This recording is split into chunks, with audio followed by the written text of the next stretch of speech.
ہماری سیاسی تاریخ میں تمام پارٹیوں کے لیڈر جو ہیں وہ قید میں رہے ہیں. پیپلز پارٹی کی لیڈرشپ قید میں رہی, طویل عرصہ قید میں رہی. پریزیڈنٹ صاحب آصف زرداری جو ہے وہ قید میں رہے. اس کے بعد جو ہے میاں شہباز شریف ہمارے موجودہ وزیر اعظم, سابق وزیر اعظم میاں نواز شریف بھی قید میں رہے, طویل عرصہ قید میں رہے, جلا وطن ہوئے. لیکن ہم نے ان ایشوز کو ضرور, ان کی قید کے ایشوز کو یا ان کی وکٹمائزیشن کو جو ہے ہائی لائٹ کیا, لیکن ہم نے سسٹم کو جو ہے داؤ پہ نہیں لگایا, یا اس ہاؤس کی سینکٹیٹی جو ہے, اس کا جو پروسیس ہے یا پروسیجر جو ہے, اس کو داؤ پہ نہیں لگایا. احتجاج کرتے رہے, مختلف فورمز کو استعمال کرتے رہے, چاہے وہ عدالتی فورم تھا یا پارلیمنٹ کا فورم تھا, ایجیٹیٹ کرتے رہے. میں اس تاریخ میں نہیں جانا چاہتا کہ میاں نواز شریف کے ساتھ جو ہے 2016-17 میں کیا ہوا. میں اس کے بعد بھی جو کچھ ہوا میں اس میں بھی نہیں جانا چاہتا. یہ ٹوٹل لیڈرشپ جو ہے پاکستان مسلم لیگ نون کی, جس میں میاں نواز شریف, میاں شہباز شریف, مریم نواز اور ساری کی ساری فیملی کے, ایون جو نان کمبیٹنٹ جس طرح کہتے ہیں, جو سیاست میں نہیں تھے یا نہیں ہیں, آج بھی نہیں ہیں, وہ بھی جیلوں میں چلے گئے.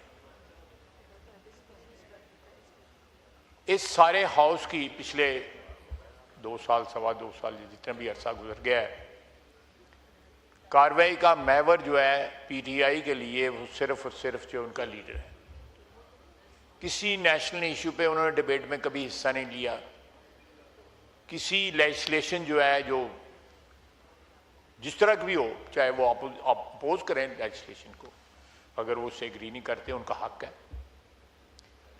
لیکن ایک ادارے کو جو سب سے مقتدر ادارہ ہے آئین کے تحت اس ملک کا, عدلیہ سے بھی اوپر ہے, ایگزیکٹو سے بھی اوپر ہے, یہ فاؤنٹین آف پاور ہے یہ ادارہ جو ہے, اس کو ڈیگریڈ کرنا, اس کو ویلیفائی کرنا, اس کی وقت کو, اس کے احترام کو جو ہے کمپرومائز کرنے کی روزانہ کوشش کرنا,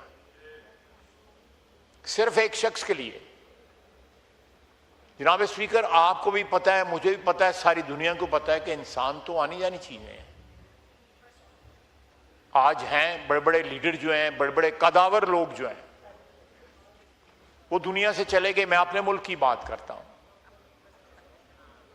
یہ ملک جاری اور ساری ہے اللہ کے فضل سے, اور جاری اور ساری رہے گا. ہم نہیں ہوں گے, ہماری جگہ کو اور ہماری آنے والی نسلیں آ جائیں گی. یہ دنیا کی ریت ہے. یہ جتنی ہزاروں سال تاریخ ہے دنیا کی, اس میں یہی ہوتا ہے. بڑی بڑی ہستیاں جن کے لیے یہ کائنات وجود میں لائی گئی, وہ دنیا میں نہ رہے. تو یہ اگر ان کا لیڈر قید میں ہے, میں اس بحث میں نہیں پڑھنا چاہتا. وہ عدالتی معاملہ ہے کہ وہ ٹھیک قید میں ہے یا غلط قید میں ہے, میں اس میں نہیں پڑھنا چاہتا. لیکن disrupting this house,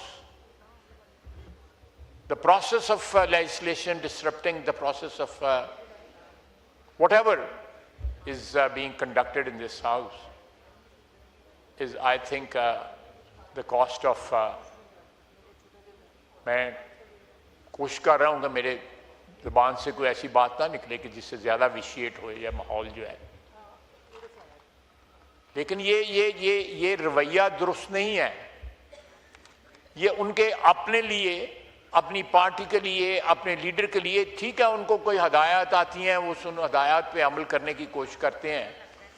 ہر شخص جو ہے وہ کھڑا ہو کے جو ہے اپنا حصہ ڈالنے کی کوشش کرتا ہے.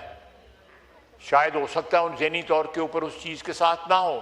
مجھے ذاتی طور پہ ہی پتہ ہے کہ بہت سے لوگ چاہتے ہیں, ہمارے پی ٹی آئی کے جو کولیگز ہیں, کہ ہاؤس جو ہے ٹھیک طریقے سے چلے, ساتھ ساتھ جو ہے وہ احتجاج بھی کرتے رہیں, باہر بھی کریں, یہاں بھی کریں, لیکن اس انڈرمائن نہ کریں اس پروسیس کو. جو ہے آپ انڈرمائن کریں گے تو آلریڈی یہ ادارہ جو ہے اوور دا ایئرز بہت انڈرمائن ہو چکا ہے.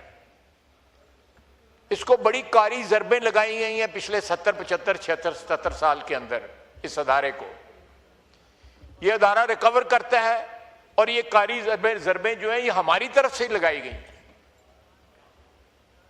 اگر ہماری کمزوریاں نہ ہوتی تو کوئی اور باہر سے آ کے اس کے ادارے کو کاری ضرب نہیں لگا سکتا تھا یا اس کو مزمحل نہیں کر سکتا تھا.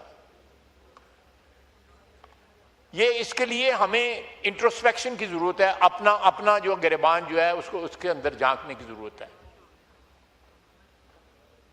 اگر کوئی تانا آج ہمیں دیا جاتا ہے تو کون ہے جو اس ہاؤس میں جو بیٹھا ہوا ہے جس کے اوپر وہ تانا جو ہے وہ فٹ نہ بیٹھتا ہو؟ کوئی ایک پارٹی بتا دیں, ایک انڈیویجول بتا دیں.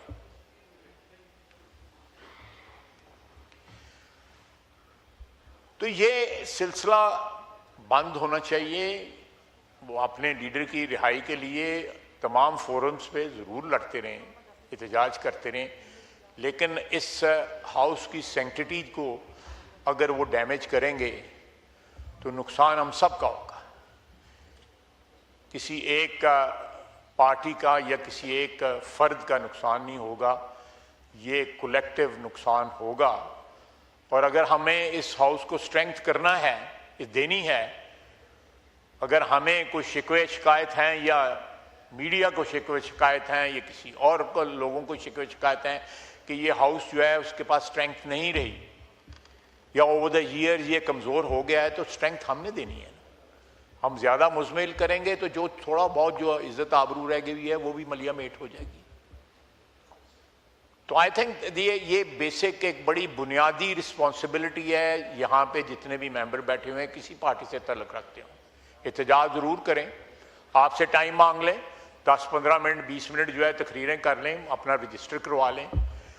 لیکن disrupting the house, disrupting the process of legislation, جو ہمارا بنیادی حق ہے یا بنیادی فرض ہے, will ultimately undermine this house. ایک تو میں یہ بات کرنا چاہتا تھا. دوسرا جناب اسپیکر,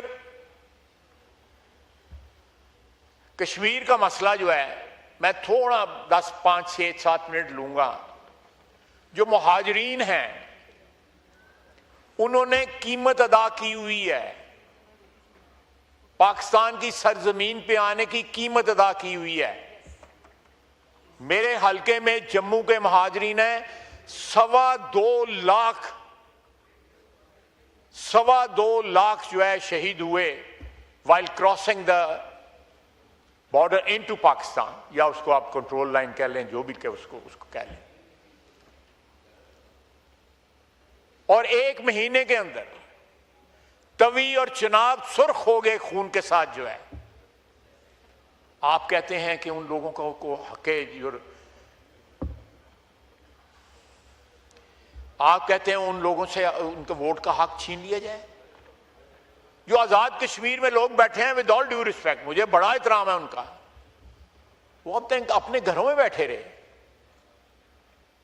جو جس فوج نے اس علاقے کو لبریٹ کرایا, یا جو آج آزاد کشمیر ہے جس کو ہم بڑے فخر کے ساتھ آزاد کشمیر کہتے ہیں, اللہ تعالیٰ سارے کشمیر کو آزاد کرے.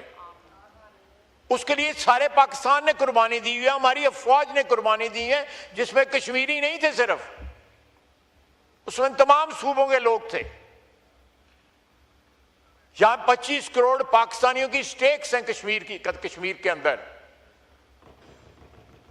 اور ان کو انڈرمائن نہ کیا جائے, ان کو کمپرومائز نہ کیا جائے. میرے ساتھ آئیں, میرے حلقے میں آئیں, ارمان سبانی کے حلقے میں آئیں.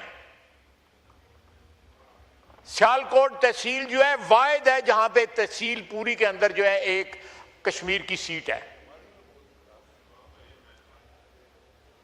اور ہم جانتے ہیں ان سٹوریز کو. میں ایک شخص کے پاس گیا, اس کا جوان بیٹا ڈوب کے جو ہے فوت ہو گیا. میں نے فاتحہ کے لیے ہاتھ اٹھائے, میں نے دیکھا کہ والد کا جو تھا چہرہ جو تھا وہ اس کے اوپر جس طرح ایک دکھ کا اظہار یا ہونا چاہیے کو, میں نے ان سے پوچھا, کہتا ہے جی 11 بچیوں کو خاندان کی ہم نے خود دکا دے کے چناب میں پھینکا ہوا ہے۔